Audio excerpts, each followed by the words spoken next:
अब्दुल्ला का सोना।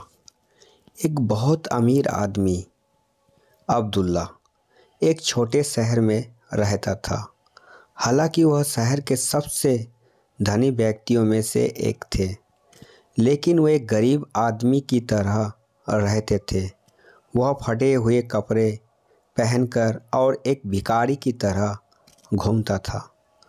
उनका मानना था कि बहुत से लोग अमीरों की संपत्ति को लूटने की प्रतीक्षा करते रहते हैं, इसीलिए उन्होंने खुद को लूटने से बचाने के लिए एक गरीब आदमी होने का नाटक किया।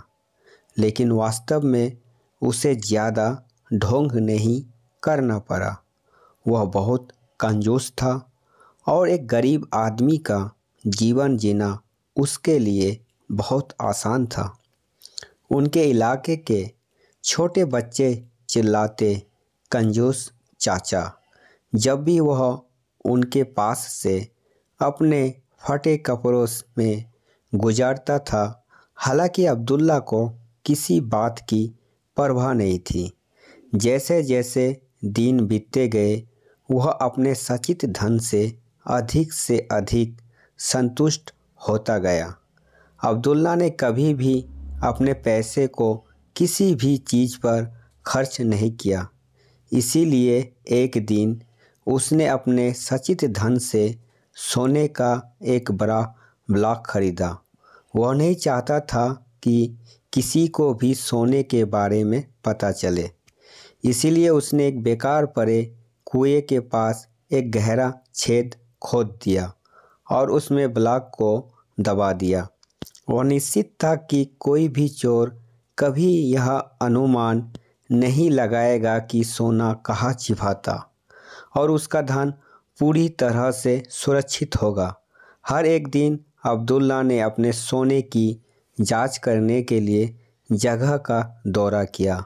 हालांकि अब्दुल्ला को इस बात का एहसास नहीं था कि अगर वह हर दिन वहां जाते तो किसी जगह को छिपा कर रखना असंभव था।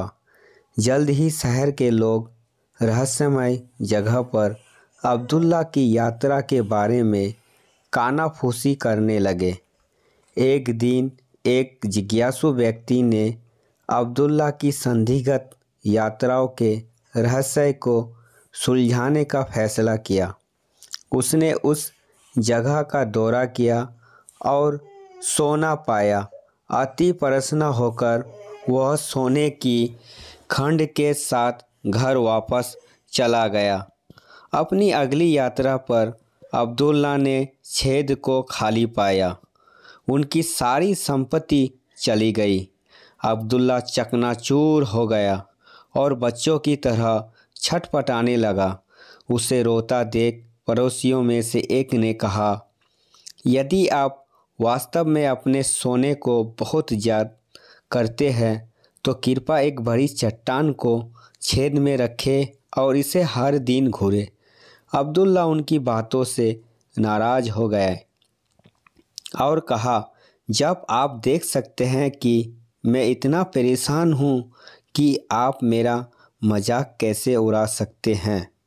पड़ोसी अब्दुल्ला के करीब आया और कहा, मेरा आपका मजाक बनाने या आपको चोट पहुंचाने का कोई इरादा नहीं है, लेकिन जब आपके पास सोना था तब भी आपने वास्तव में इसे घूरने के अलावा इसके साथ कुछ नहीं किया।